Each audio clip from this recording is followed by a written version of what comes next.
तो चलिए दोस्तों शुरू करते हैं आज का क्वेश्चन। और आज के इस वीडियो में हम लोग देखने वाले हैं कि हमारे एग्जाम में किस टाइप से क्वेश्चन आए हैं और उसका आंसर क्या होगा। ठीक है, तो आंसर की जानने वाले हैं। First sitting mathematical and computational thinking, Ranchi university में पूछा गया पेपर है। और देखिए वीडियो लाने में काफ़ी लेट हुआ क्योंकि मैं जंगल चला गया था और मुझे थोड़ा बांस लाना था, और घर के कहा अगर नहीं मानिएगा तो फिर घर में भी बोली सुनिएगा इसलिए सोचा कि थोड़ा सा मैनेज करूँगा यार। ठीक है, तो चलिए इसलिए थोड़ा लेट हो गया आने में। अब देख लेते हैं तो यहाँ पे हमारा क्वेश्चन का आंसर क्या होगा। फटाक से जल्दी से करूँगा। ठीक है, मैं डायरेक्टली क्वेश्चन बताऊँगा और उसका ऑप्शन बताऊँगा। ठीक है, तो देखिए आप लोग क्वेश्चन मैच कीजिएगा। यह सेट सी का है, हो सकता है फर्स्ट सिटिंग का सेट सी, आपका ए हो, बी हो या सी हो या फिर डी हो, जो भी है आपका, आप क्वेश्चन मैच कर लीजिएगा कि किसी डेटा विजुअलाइजेशन। ठीक है, क्वेश्चन मैच कीजिएगा और मैं आंसर बता रहा हूँ। तो क्वेश्चन नंबर 1 है कि किसी डेटा विजुअलाइजेशन का उपयोग आमतौर पर कई श्रेणियों में मूल्यों की तुलना करने और समय के साथ रुझान दिखाने के लिए किया जाता है। ठीक है, तो इसका राइट आंसर हो जाएगा ऑप्शन ए, बार चार्ट का। और आगे देखते हैं नेक्स्ट क्वेश्चन नंबर 2। इसमें पूछा गया है कि प्रवृत्ति को इंगित करने वाली रेखा के साथ संख्यात्मक चर के बीच सहसंबंध दिखाने के लिए कौन सा डेटा विजुअलाइजेशन सबसे उपयुक्त होता है। ठीक है, तो राइट आंसर हो जाएगा स्कैटर प्लॉट। ठीक है, नेक्स्ट देख लेते हैं हमारा क्वेश्चन नंबर 3। इसमें पूछा गया है कि डेटा का मानक विचलन कितना है। -1, -2, -3, -4 से लेकर के -7 तक। ठीक है, और इसका मानक विचलन हो जाएगा 2। आगे देख लेते हैं नेक्स्ट हमारा क्वेश्चन है, पूछा गया है कि दो वितरणों के भिन्नों के गुणांक 55 और 65 हैं। ठीक है, और उनके मानकों का विचलन 22 और 39 है। उनके अंकगणितीय माध्य क्या होगा। ठीक है, तो राइट आंसर हो जाएगा 15 और 20। आगे देख लेते हैं नेक्स्ट है हमारा, पूछा गया है कि डेटा 7, 9, 11, 13, 15 का मानक विचलन क्या है। ठीक है, ये मानक विचलन क्या है। तो देखिए इसका मानक विचलन हो जाएगा, सॉरी थक गया हूँ यार मोटा बांस लाना है एकदम। तो यहाँ पे हमारा हो जाएगा 2.4। ठीक है, आगे देख लेते हैं नेक्स्ट है हमारा यहाँ पे छठा। इसमें पूछा गया है कि यदि किसी विवरण का प्रसरण 81 है और विचरण का गुणांक 30% है तो माध्य क्या होगा। ठीक है, तो राइट आंसर हो जाएगा इसका 30। आगे देख लेते हैं नेक्स्ट है हमारा 7 नंबर। इसमें पूछा गया है कि डेटा सेट 6.5, 3.4, 8.6 और 2.9 का माध्य क्या होगा। ठीक है, इसका माध्य क्या होगा, तो राइट आंसर हो जाएगा हमारा, सॉरी इस क्वेश्चन का आंसर मैं नहीं दे पाऊंगा। आगे देख लेते हैं नेक्स्ट हमारा, देखिए 2-3 क्वेश्चन ऐसे हैं जिसका आंसर मैं नहीं निकाल पाऊंगा। ठीक है, नहीं बता पाऊंगा, और एंड में बताऊंगा कि आपका कितना सही होने से 40 मार्क्स अगर आप इसमें लेते आते हैं तो आप इसमें पास हो जाएंगे। ठीक है, तो मैच कर लीजिए। नेक्स्ट है कि एक वितरण की माध्यिका और एसडी, वितरण की माध्यिका और एसडी क्रमशः 20 और 4 है। यदि प्रत्येक आइटम को 2 से बढ़ाया जाता है तो जो नई माध्यिका और एसडी होगी वह कितना होगा। ठीक है, तो राइट आंसर हो जाएगा 22 और 4, ऑप्शन सी। आगे देख लेते हैं, फिर पूछा गया है कि आंकड़ों का प्रसरण 2, 4, 6, 8, 10। ठीक है, तो इसका प्रसरण पूछा गया है, तो प्रसरण इसका निकल जाएगा हमारा 8। ठीक है, 10 से 2 को माइनस कर देना था, कल मैंने बताया था। आगे देख लेते हैं नेक्स्ट है क्वेश्चन नंबर 10, और इसका भी आंसर मेरे पास नहीं है। इनमें से कौन सा सही है देख लीजिएगा आप लोग। आगे देख लेते हैं नेक्स्ट क्वेश्चन है क्वेश्चन नंबर 11। इसमें पूछा गया है कि एक कार्ड निकालने के लिए अच्छी तरह से फेंटे गए हैं। कार्ड मतलब ताश। ठीक है, एक ताश निकालने के लिए अच्छी तरह से फेंट लिया गया है 52 पत्तों को। ठीक है, और डेक का उपयोग किया जाता है। लाल सूट वाला राजा निकालने की प्रायिकता क्या होगी। ठीक है, तो राइट आंसर हो जाएगा 1/26। आगे देख लेते हैं, देखिए 4 गो होता है ना ताश में, तो लाल 2 गो होता है, 2 गो ब्लैक होता है। ताश खेले हैं कभी? बादशाह, जोकर, कटपत्ती, क्या होता है, हजार। मैं बचपन में खेला करता था यार, अब सब छूट गया है। नेक्स्ट है अवलोकन को मापकर जानकारी प्राप्त करने की विधि जिसके परिणामों का घटित होना संयोगवश होता है क्या कहलाती है। ठीक है, तो इसको हम लोग बोलते हैं बीटा प्रयोग, बीटा एक्सपेरिमेंट। आगे देख लेते हैं नेक्स्ट हमारा क्वेश्चन नंबर 13। इसमें पूछा गया है कि यदि घटना घटित हो चुकी हो तो उस स्थिति में दूसरी घटना की संभावना को इस प्रकार वर्गीकृत किया गया है। तो किस प्रकार वर्गीकृत किया गया है, राइट आंसर हो जाएगा ऑप्शन बी सशर्त संभाव्य। ठीक है, सशर्त संभाव्यता। आगे देख लेते हैं क्वेश्चन नंबर 14। इसमें पूछा गया है कि एक यादृच्छिक प्रयोग के लिए सभी संभावित परिणामों को बुलाया जाता है। क्या बुलाया जाता है सभी संभावित परिणामों को? तो राइट आंसर हो जाएगा हमारा ऑप्शन बी सैंपल स्पेस के नाम से जो बुलाया जाता है, नमूना स्थान के नाम से बुलाया जाता है। नेक्स्ट देख लेते हैं क्वेश्चन नंबर 15। इसमें पूछा गया है कि संभावनाओं को दर्शाने के लिए उपयोग किए जाने वाले वेन आरेख में घटनाओं के नमूना स्थान को दर्शाया जाता है। ठीक है, तो कैसे दर्शाया जाता है? राइट आंसर हो जाएगा रेक्टेंगल आयत से दर्शाया जाता है। आगे देख लेते हैं नेक्स्ट क्वेश्चन। इसमें पूछा गया है कि यदि दो घटनाओं एक्स और वाई को आंशिक रूप से अतिव्यापी घटनाएं माना जाता है तो योग के नियम को इस प्रकार लिखा जाएगा। तो किस प्रकार लिखा जाएगा योग के नियम को? राइट आंसर हो जाएगा ऑप्शन ए, यानी कि पी ब्रैकेट में रहेगा एक्स और Y is equal to P X minus Y P Y plus P X and Y. ठीक है, आगे देख लेते हैं क्वेश्चन नंबर 17। इसमें पूछा गया है कि दो सांख्यिकीय आश्रित घटनाओं एक्स और वाई की संयुक्त प्रायिकता को पी वाई और जेड डैश के रूप में लिखा जा सकता है। तो किस रूप में लिखा जा सकता है? राइट आंसर हो जाएगा आपका ऑप्शन डी।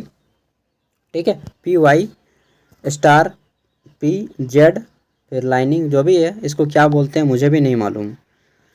आगे देख लेते हैं नेक्स्ट है हमारा। आज तो बच्चों को खून के आंसू रुला दिया है मैथ में सब बोल रहा है कि अब मैं फेल हो गया, सब कोई फेल रहा है। देखिए जो भी है फेल आप अकेले नहीं हो रहे हैं, हर कोई फेल हो रहा है इसमें। ठीक है, तो टेंशन लेने की ज़रूरत नहीं है, आप अकेले नहीं डूब रहे हैं, सब डूब रहा है। नेक्स्ट है कि यदि किसी प्रयोग में ए और बी दो घटनाएं हैं तो घटना ए और बी का एक साथ घटित होना किसके द्वारा दर्शाया जाता है? ठीक है, तो इसको दर्शाया जाता है ए यू बी के द्वारा। ये यू नहीं है, कोई मैथ का साइन है। और एक चीज़ ध्यान रखिएगा कि अभी आपका जो है स्कॉलरशिप का डेट बढ़ गया है, तो 22 मार्च दे दिया गया है।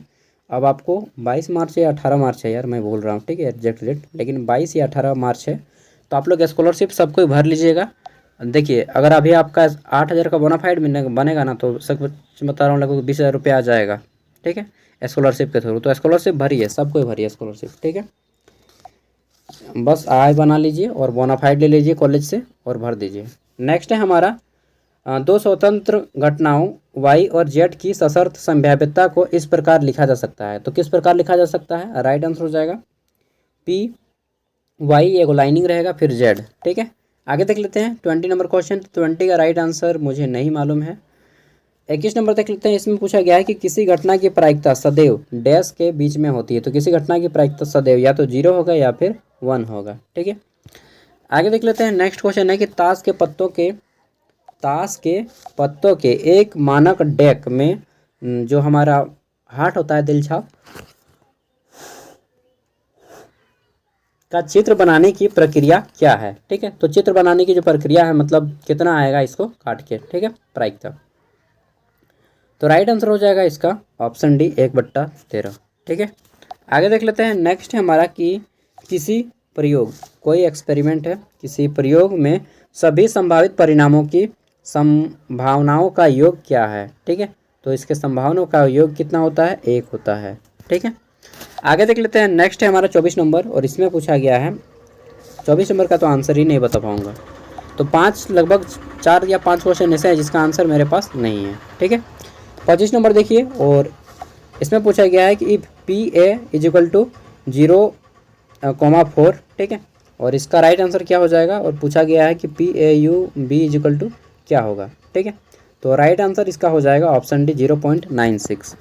आगे देख लेते हैं 26 नंबर क्वेश्चन। इसमें पूछा गया है कि वह विधि जो किसी कार्य को दी गई प्रारंभिक अवस्था से अंतिम अवस्था तक पूरा करने के लिए अच्छी तरह से परिभाषित निर्देशों की सूची का प्रयोग करती है, क्या कहलाती है? ठीक है, तो इसको हम लोग क्या बोलते हैं? इसको बोलते हैं दोस्तों एल्गोरिदम।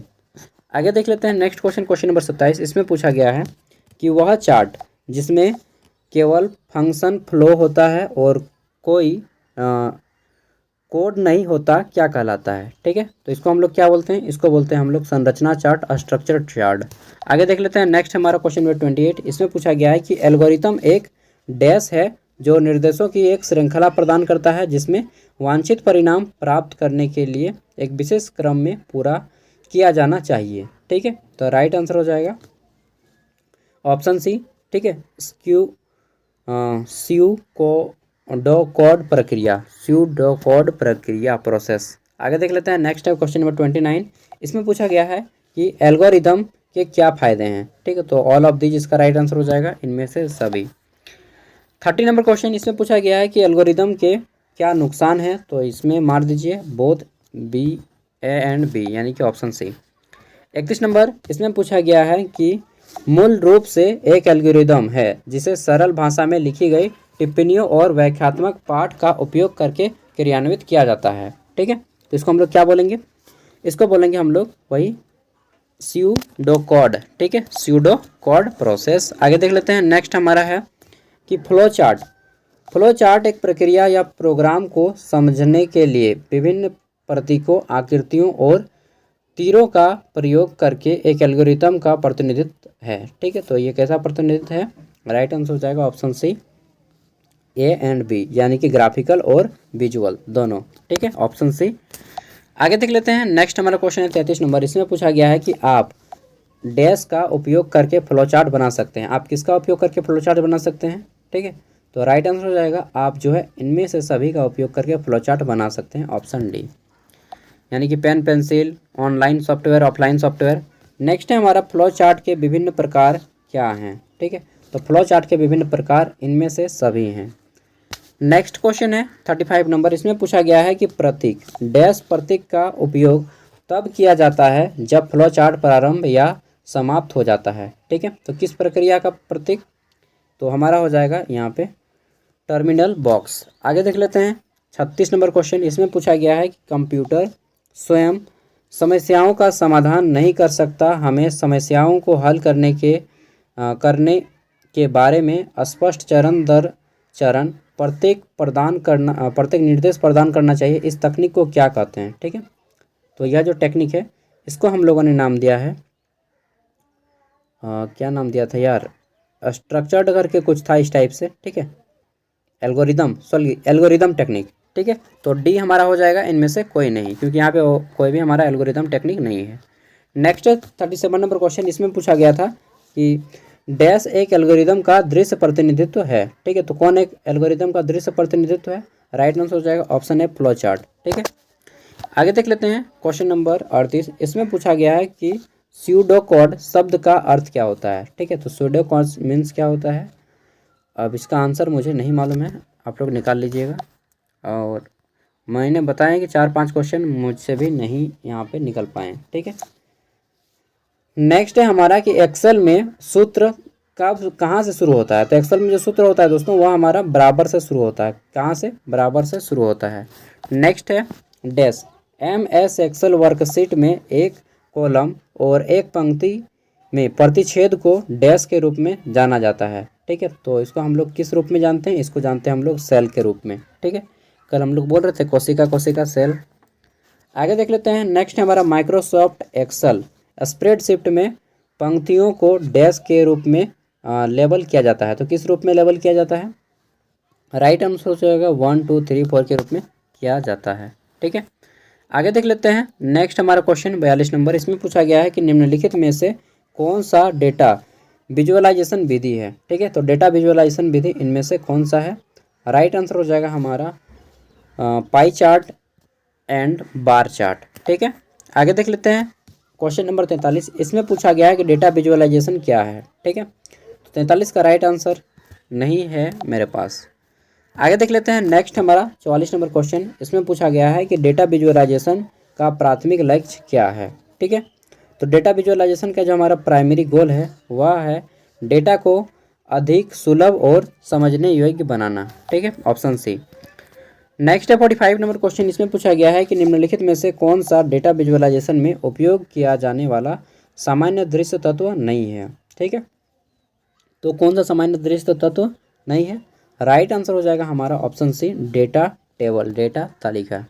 ठीक है, आगे देख लेते हैं क्वेश्चन नंबर 46। इसमें पूछा गया है कि एकल संख्यात्मक चर का वितरण दिखाने के लिए किस प्रकार का डेटा विजुअलाइजेशन सबसे उपयुक्त है। ठीक है, तो किस प्रकार का डेटा विजुअलाइजेशन सबसे उपयुक्त है, अब इसको फ्लो चार्ट अकॉर्डिंग टू मैं मानूंगा, लेकिन यहाँ पे फ्लो चार्ट का ऑप्शन नहीं है, तो इसमें मैं नहीं मारूंगा। क्या होगा सही आंसर? ठीक है। नेक्स्ट है हमारा दो संख्यात्मक चरों के बीच संबंध दिखाने के लिए आमतौर पर किस डेटा विजुअलाइजेशन का उपयोग किया जाता है? ठीक है, तो राइट आंसर हो जाएगा स्कैटर प्लॉट का उपयोग किया जाता है। नेक्स्ट है हमारा क्वेश्चन नंबर 48। इसमें पूछा गया है कि डेटा विजुअलाइजेशन में लाइन चार्ट का उपयोग करने का क्या लाभ है? ठीक है, तो डेटा विजुअलाइजेशन में लाइन चार्ट का उपयोग करने का लाभ है, वे समय के साथ रुझान और परिवर्तन दिखाने के लिए प्रभावी हैं। ठीक है, ऑप्शन सी हमारा राइट आंसर हो जाएगा। नेक्स्ट आगे देख लेते हैं। तो हमारा क्वेश्चन नंबर 49 है और इसमें पूछा गया है कि समग्र रूप से विभिन्न श्रेणियों के अनुपात की तुलना करने के लिए किस प्रकार का डेटा विजुअलाइजेशन उपयुक्त है? ठीक है, तो राइट आंसर क्या हो जाएगा? इसमें भी आंसर क्लियरली नहीं मालूम है। नेक्स्ट देख लेते हैं 50 नंबर क्वेश्चन।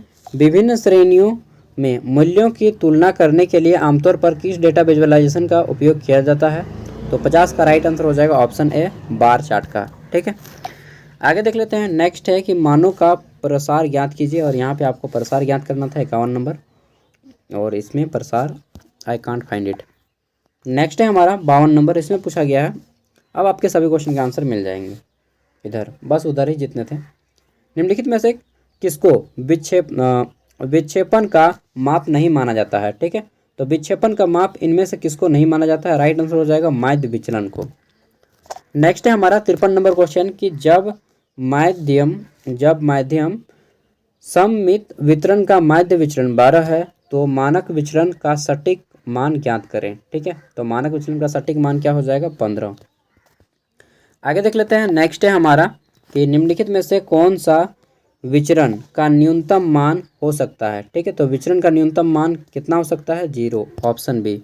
आगे देख लेते हैं 55 नंबर क्वेश्चन। इसमें पूछा गया है कि निम्नलिखित में से मानक विचलन की गणना करने के कौन से तरीके हैं? ठीक है, तो मानक विचलन की गणना करने का तरीका क्या है? इनमें से सभी, यानी कि प्रत्यक्ष विधि, शॉर्टकट विधि और चरण विचलन विधि, ये तीनों विधि। नेक्स्ट है हमारा वेरिएंस शब्द का प्रयोग सबसे पहले किसने किया? तो R.A. फिशर ने किया था। ठीक है, ऑप्शन बी हमारा राइट आंसर हो जाएगा। 57 नंबर क्वेश्चन। इसमें पूछा गया है कि कौन सा डेटा सेट दिए गए अधिकतम और न्यूनतम मूल्यों के बीच अंतर है? ठीक है, तो अधिकतम और न्यूनतम मूल्यों के बीच का जो अंतर होता है उसको हम लोग रेंज बोलते हैं। ठीक है, परिसर बोलते हैं। आगे है हमारा नेक्स्ट क्वेश्चन की गणना के लिए विक्षेपण का सबसे तेज माप कौन सा है? ठीक है, तो गणना के लिए विक्षेपण का सबसे तेज माप है हमारा क्या? हम लोग फाइंड आउट करते हैं रेंज। ठीक है, नेक्स्ट देख लेते हैं। अगला है हमारा कि प्रथम 50 प्राकृतिक संख्याओं का मानक विचलन ज्ञात करना था, और इसका राइट आंसर हो जाएगा हमारा 14.43। ठीक है, नेक्स्ट है 60 नंबर क्वेश्चन। इसमें पूछा गया है कि निम्नलिखित नमूना डेटा 8, 4, 6, 2, 12 और 10 के मानक विचलन परिणाम का परिमाण ज्ञात कीजिए। ठीक है, तो परिणाम ज्ञात करना है यार, क्या जो है 3.42 वो राजपाल यादव बोलता है ना, कहाँ फंस गए रे भाई ना। ऐसा ही आप लोग को लगता होगा कि मैथ ये कहाँ फंस गए हम लोग। चलिए, फंस नहीं गए हैं। देखिए सिलेबस जो है 4 साल का पहले बदला, मैथ वगैरह कर दिया, फिर अभी सिलेबस को फिर से चेंज कर दिया गया। बस आप ही लोग के सिलेबस में मैथ है, आपके बाद जो 23-27 वाला आएगा ना, उन लोग का सिलेबस फिर दूसरा है। तो पढ़ने वाला भी पागल हो जाएगा और पढ़ाने वाला भी पागल हो जाएगा। नेक्स्ट है हमारा 61 नंबर कि विचरण 10 के साथ 5 संख्याओं का एक सेट है। यदि प्रत्येक संख्या को 2 से विभाजित किया जाता है तो नया विचरण क्या होगा? ठीक है, तो नया विचरण क्या हो जाएगा हमारा? 2.5। नेक्स्ट देख लेते हैं हमारा क्वेश्चन नंबर 62। इसमें पूछा गया है कि क्वेश्चन है कि सममित वितरण का आकार कैसा पाया जाता है? ठीक है, तो सममित वितरण का जो आकार है वह घंटे के आकार के बराबर पाया जाता है। ठीक है, बेल शेप में पाया जाता है। नेक्स्ट है हमारा कि चतुर्थक विचलन का मान ज्ञात कीजिए। जब लिखा है, जब प्रेक्षणों के एक सेट का माध्य निरपेक्ष विचलन 8.5 है। ठीक ठीक है। तो राइट आंसर हमारा क्या हो जाएगा, राइट आंसर हो जाएगा 7.08। नेक्स्ट देख लेते हैं। तो हमारा अगला क्वेश्चन है कि डेटा सेट में बिखराव को सांख्यिकी रूप में क्या कहा जाता है। ठीक है, तो डेटा सेट में जो बिखराव होता है सांख्यिकी रूप में हम लोग सांख्यिकी में इसको बोलते हैं भिन्नता, वेरिएंस। अगला है हमारा क्वेश्चन नंबर 65 और इसमें पूछा गया है, एक मिनट यार, यहाँ पे मैंने क्या बोला कि डेटा सेट में बिखराव को सांख्यिकी रूप में क्या बोला जाता है ना।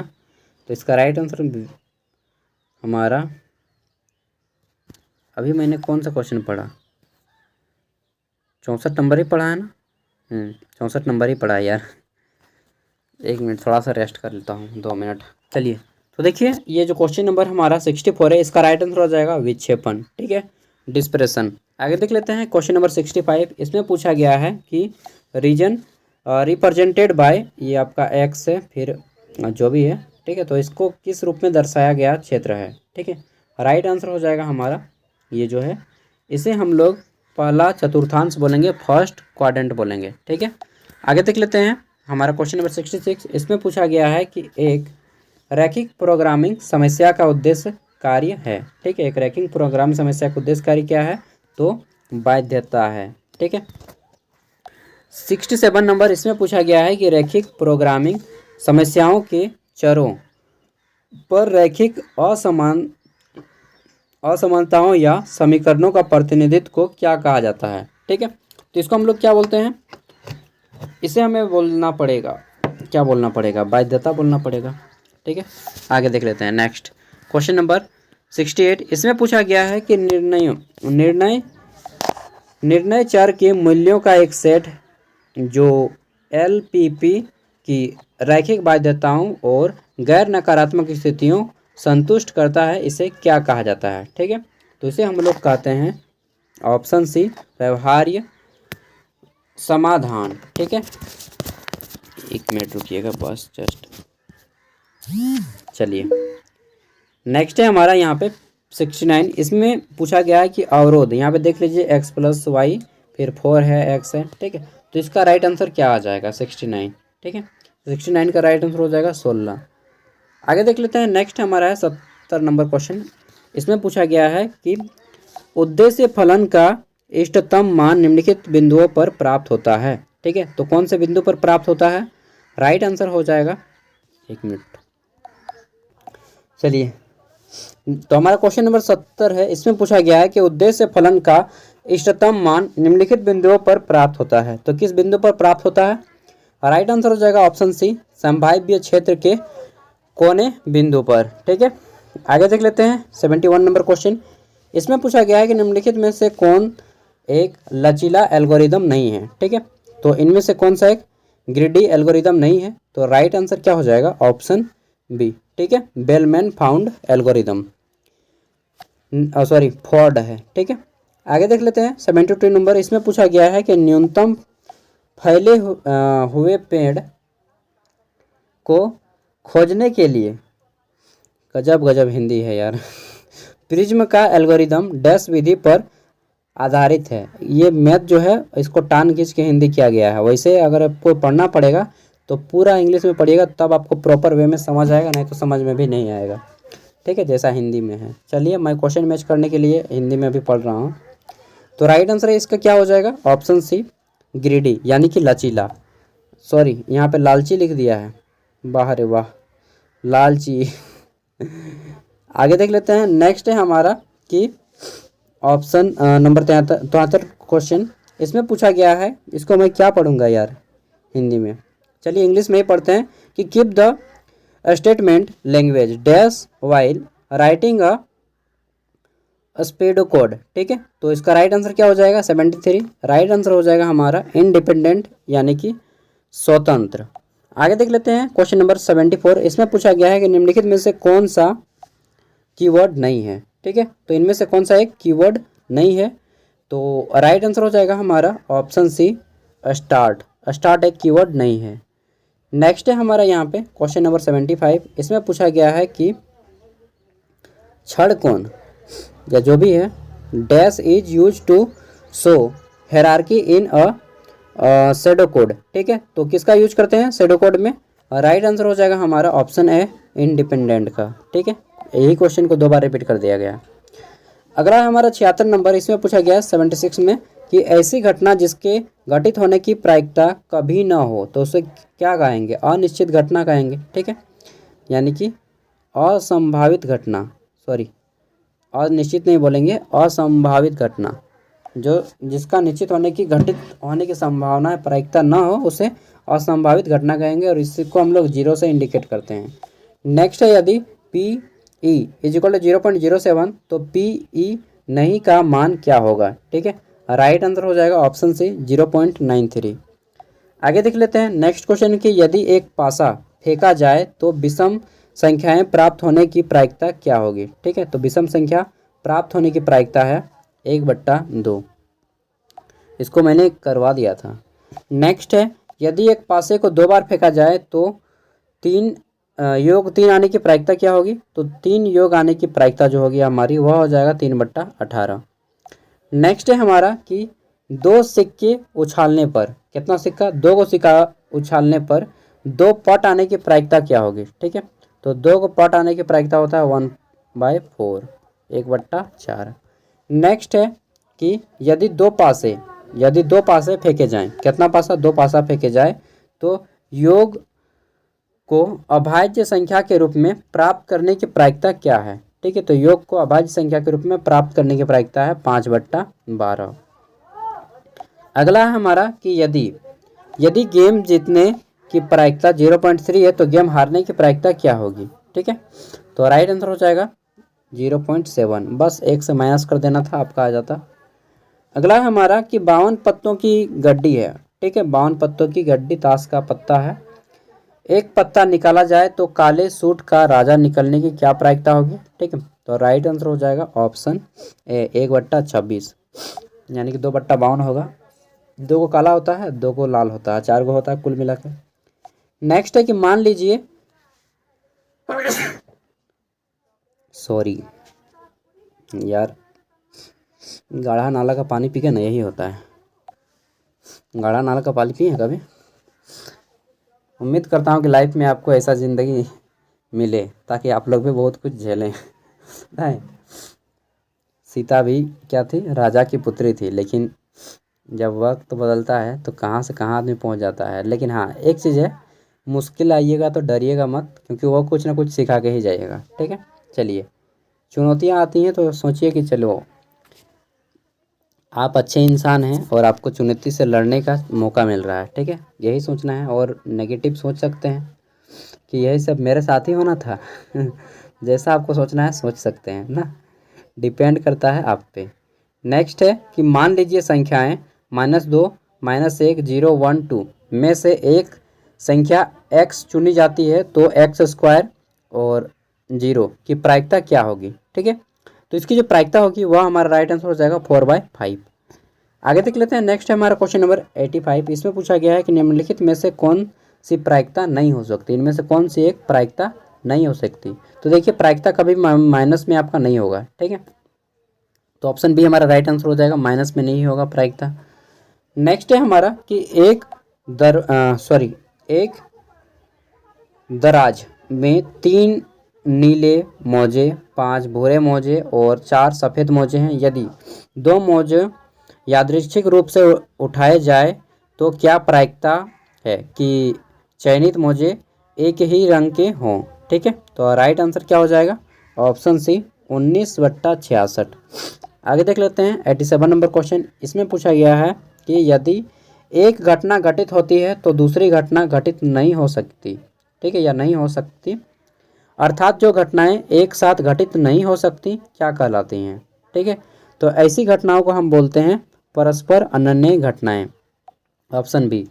आगे देख लेते हैं 88 नंबर क्वेश्चन। इसमें पूछा गया है कि परिक्षेपण की माप के अंतर्गत निम्नलिखित में से कौन सी विधियां हैं? ठीक है, तो परिक्षेपण के माप के अंतर्गत इनमें से कौन सी विधि है? राइट आंसर हो जाएगा इनमें से सभी, माध्य विचलन, मानक विचलन, रेंज, ये सभी।